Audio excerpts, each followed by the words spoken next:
This is Including You, the new series from Lead at Any Level.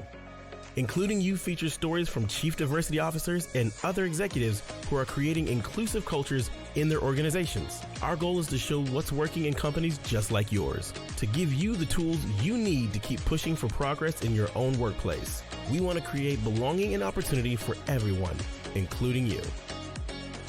And now here's your host, Amy C. Waninger. Welcome back to Including You. I'm your host, Amy C. Waninger, the Inclusion Catalyst.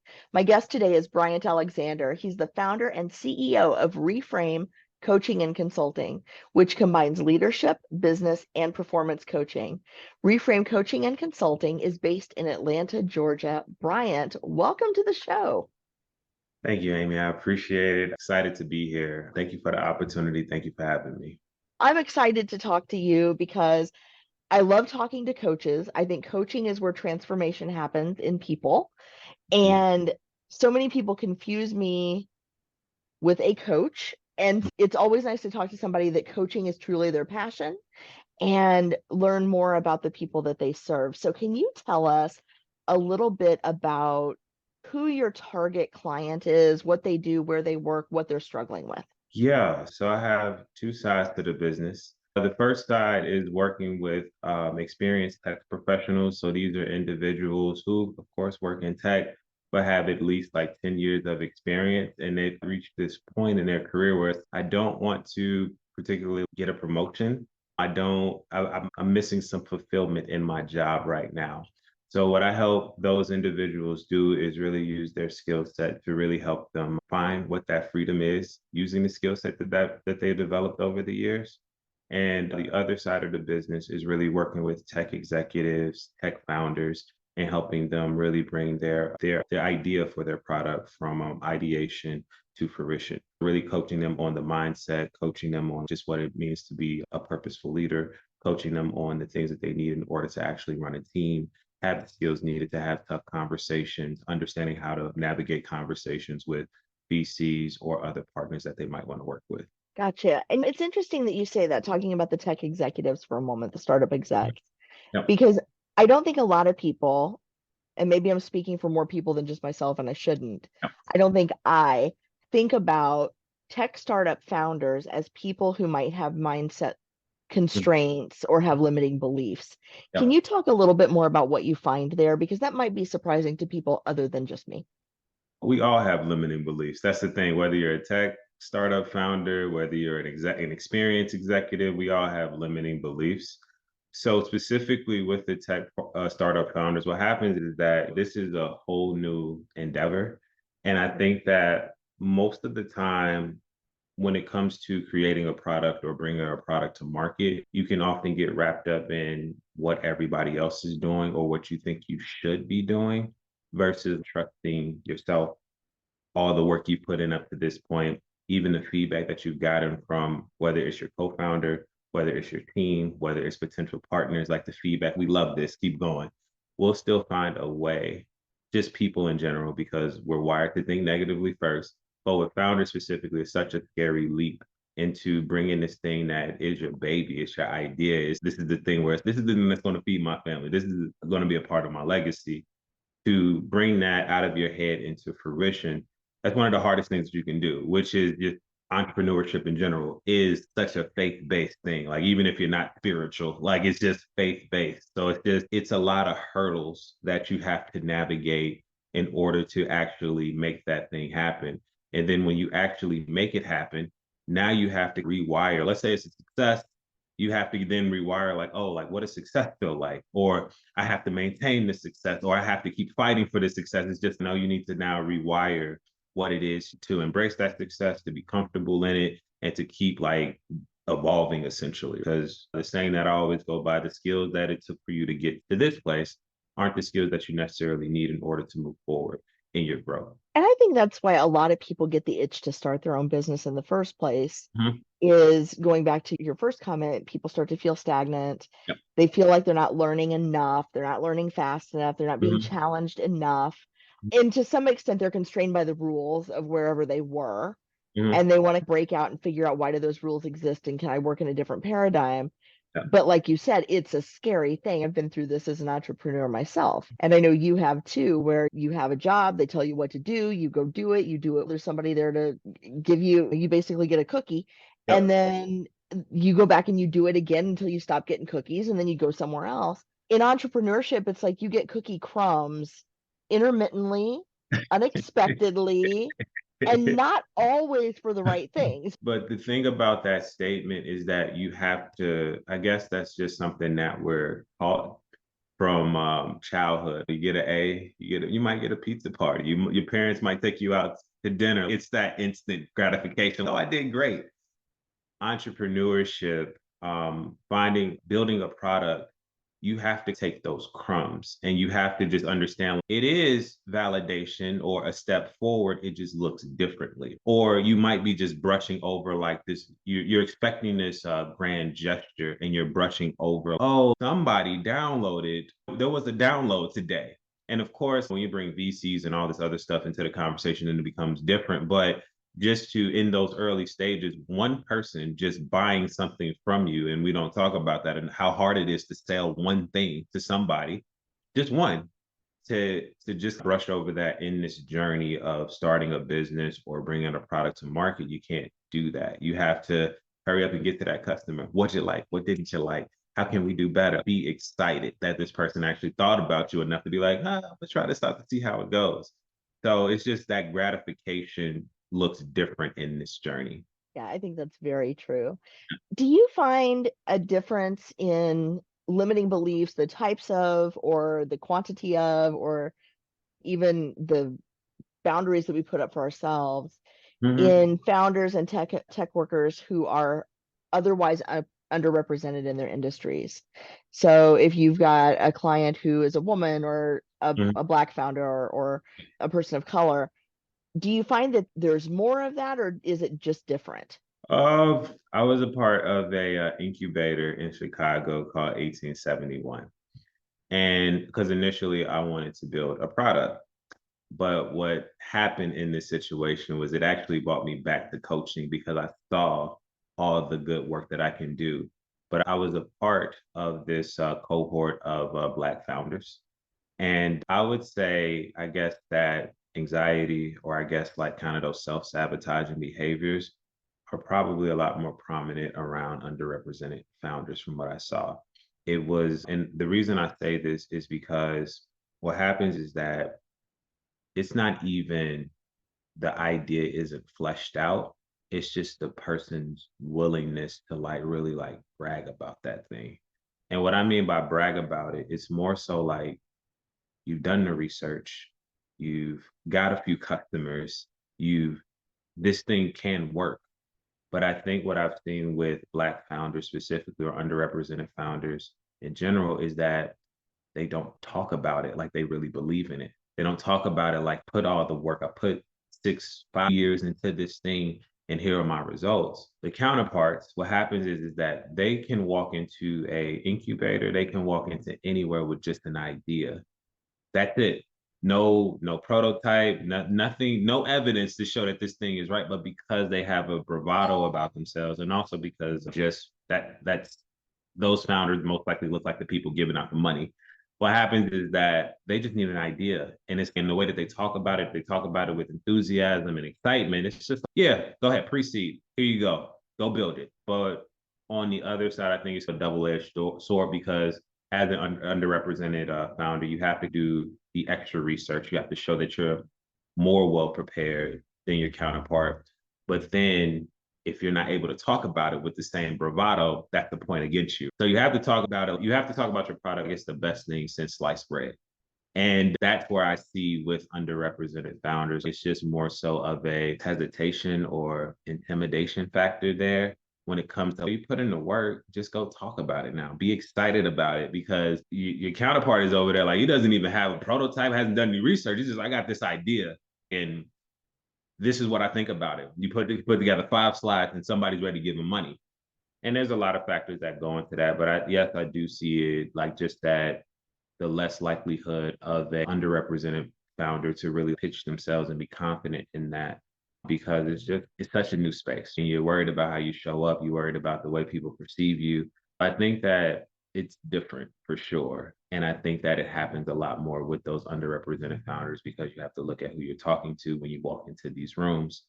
And yeah, like it was interesting to see at that incubator I was a part of. I'm going to switch gears just a little bit because what you said strikes a chord with me. I talk with folks all the time about networking. Mm-hmm. And that's one of the books I wrote was on networking and how to expand your network. Mm-hmm. And I hear a lot, I don't want to be connected and get a job because, right, in corporate spaces, I don't want to get a job because of who I know. I want to get a job because of the good work I do. Yeah. And when somebody says that, it's almost always Yeah. somebody who has other cultural headwinds. It's usually a Mm-hmm. woman, it's a person of color. Mm-hmm. And I always just want to just hug them for a second and then say, okay, let's talk about this. Your work against Chad's work and political capital and social capital and playing golf with the CEO, and Yeah. his dad plays golf with the CEO, Mm-hmm. and he's in all the right rooms and goes to the country club and all of those things, and everybody knows Chad Mm-hmm. and he's doing pretty good work versus your work that nobody knows about. You can't compete. Yeah. Have Yeah. to get out there, talk about yourself, and have other people hyping you up. And in an entrepreneurial space, it's a thousandfold that, but it is Mm-hmm. still so hard for some people. Yeah, it's an interesting game. And I think that's what it all comes down to. It is a game. Whether you're in corporate, whether you're an entrepreneur, it is a game. And that game is based on relationships and how you know how to work a room. And I think ultimately you have to decide like what that end goal is and being clear on that and being relentless, not in a negative way, but I think that you can be relentless about something but still be able to check in with your core values and what you believe and the vision you have for yourself. And the goal in this game is not to necessarily win, but just to keep playing. And that's not my quote. That is from Alex Ramosi, somebody that I follow. And that's the way I think about entrepreneurship. I'm not going to win the game of entrepreneurship. I'm going to have another idea. I'm going to have one day I want to actually go build the product that I started to build, but it's just not right now. Like I really want to focus on coaching. And that's why I think that it's a lot of opportunity when it comes to these relationships because there's so much more that you don't know. When you think you know something, having that conversation, putting yourself out there, not being too focused on a finished product or the work you've done. The work you've done is important. The finished product is less important because you just want somebody that can say, oh, I like what you're talking about. Like, I want to learn more. Let's set up a call. If you show them a clickable prototype and it's amazing, it's the best thing they've ever seen, and that's all they need, and there's no code behind it, that's always going to get you like more opportunity, open more doors for you in order to create connection with people. So yeah, that's the way I look at it. It's just all of this is about relationships. It goes back to that thing that we've heard for ages. It's not about what you know, it's about who you know. And that goes for everybody. Yeah. And it's about who knows you. Exactly. Yeah, that goes into branding and all these other things you got to really put time into. Absolutely. So, Bryant, when you work with these folks, can you give us just a high level overview of what's the process that you take them through, or how do you structure that time with them so that they're getting the most out of it? Yeah, I think the first thing, especially whether you're an experienced tech professional or a startup founder, it's like I have them do a vision statement. And with this vision statement, it's a little, I take a holistic approach to my coaching because what you find is that whether you're building a business or your career, it's all connected. Everything is connected, and they heavily influence the way that we live our lives. So I have them do a vision statement, just outlining this is what do you want for yourself. Let's say it's an ideal day for you 10 years from now. What does that look like? And what I have them do is really go through from the time that they wake up to the time they go to sleep, every detail of who they engage with, what's going on during the day, what is their routine, or what are the feelings that they're having, what is the scenery. I have them have a very vivid picture as far as what that is because I think that of course if you don't know where you're going, you can't really see it. It's not it's what is this all for? So I have them really do a vision statement. And then after that vision statement, I have them go through a values exercise. Values are really important, mainly because they determine our habits, they determine our behaviors, they determine how we just show up in the world. So understanding like what those core values are is really important for decision making in order to actually get to that vision that you have for yourself. Then from there, we really talk about the mind. I say mind, but what I mean by that is just really trying to get more alignment between what's going on in your head and what's going on in your body. Because my coaching is more holistic, and this isn't spiritual, it's just science. Have a neuroscience connection to my coaching. What happens is that we think that when we engage with something or when we experience something, it goes to the head first. But like when when you're in an uncomfortable situation, your body usually has the reaction first. And then your brain processes it like, do I fight? Do I flight? How do I like rationalize this in my head? So it's just we think that it starts in the brain, but it actually starts in our body. So this is really important, mainly because like when a founder is experiencing anxiety, when they didn't get that round of funding, when things just didn't go their way, you got to figure out where that is in your body, how you're feeling, and then you can better process it. And then from there, you can make decisions as far as like how you're going to move forward. So I really try to help people get aligned with their mind and body. And this isn't spiritual. This is just science. This is the neuroscience behind coaching. And then from there, what we do is we really talk about like, all right, let's talk about your brand. So we talk about just what is your unique value proposition? How do you want to show up on social media in an authentic way that means the most to you? Because I think there's anxiety, a lot of anxiety as far as especially founders, because some founders, not all, because the ones that I work with are a lot more introverted. So I like, I don't know about getting behind camera. I don't know how much I want to share. Listen, you are selling a product. They don't care about the product unless they know you, what you're about. And this is where your values come in. This is where your vision comes in at. Like all of these things connect. So understanding your brand, things that you want to bring to the table, how you want to showcase that through social media. And it's more so, I'm not a marketing expert, but it's just these are the ethos that you want to bring or the words that you want to make sure that you're hitting on when it comes to like your brand and who you are. And then from there, we really just go to just how do we want to strategize for like the next 6 months? So you have all this information. What are you about to do with it? So we're planning as we go. But here's like after you're done with me, here's how you can continue to practice those mindset behaviors. This is where you can put your vision statement. This is how you check in with your values. This is the brand strategy that you have for yourself so that you can go to somebody who is an expert in social media and say, I know what I want my personal brand to be. How can I bring this to life? So it's just really a fleshed out strategy as far as like just how you're going to show up and represent your business or yourself. Very cool. And so that's a lot. It's a lot Yeah. from an Yeah. internal perspective, from an external perspective. What kind of results do your clients typically see after they work with you? Yeah, that's a good question. It varies. So my ultimate goal, like even if we don't hit on all those things, is really just to inspire somebody to rethink the way they thought about their own growth. Even if you don't follow through with the social media strategy or the personal branding strategy, you walked away saying, I have a better sense of where I want it to go and how I want to continue to grow. That as a founder or a tech professional, that is the general response that I get. Or I have those conversations where it's just like, I've never said a lot of these things out loud. I've kept them to myself. When I'm in a coaching session, I hear that all the time. It's just, I don't do anything but just ask questions. I'm just curious. I'm just here but to get that out and to say it and to stand by it and to be a part of that, like that means a lot to me, but it does so much more for that client because what happens is that when clients have those moments to where they say, I never thought about it like that, or I've never said that out loud, or you use metaphors to help them describe what they're going through, what happens is that there is something neurologically going on in their head to where they're rewiring the way they're processing an experience, something about themselves, the way they thought about a situation. So that is neuroplasticity in itself.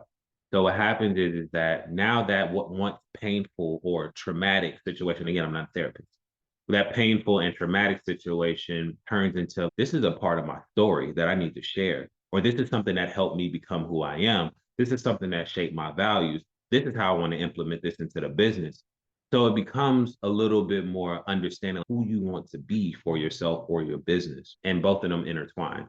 So that is usually the general response that I get. I'm glad that I feel like lighter after this session. I feel like I have a sense of like how I want to continue to grow, not only as a professional or business owner, but just a person. And recently it's funny because I'm working with the founder right now and I'm doing like fractional, like chief of staff stuff, but I'm like coaching him like little by little. And he realized the other day, I was just like, he was sitting in on a lot of his client meetings and he has employees and he's sitting in on the client meetings and he's wondering like, why is everybody not talking? I don't want to be in on all these meetings.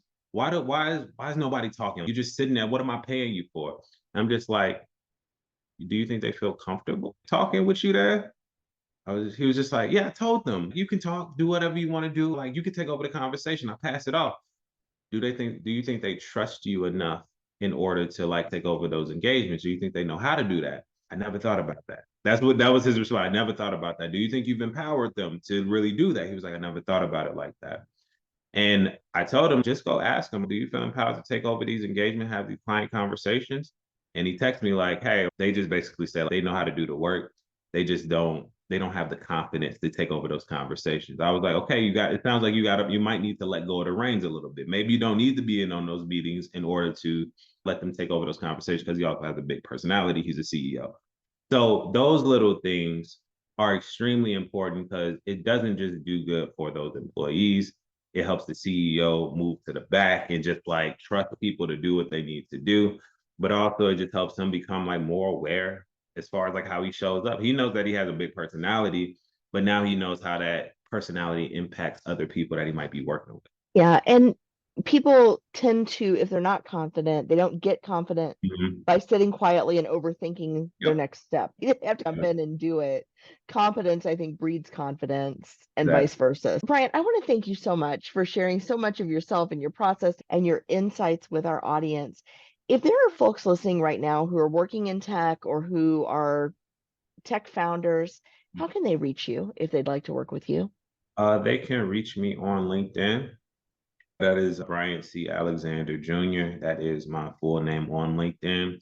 Or you can reach me at reframecc as in cat.com. That is my website where you can learn more about my services. And I got a few things coming out in February. Stay tuned for that. Excellent. We will make sure to put those links in the show notes at includingyoupodcast.com. So if you're driving, you don't have to write that down. Just go to includingyoupodcast.com to find that information. And Bryant, thank you again so much. It's such a pleasure to talk to you. Thank you, Amy. I appreciate the time.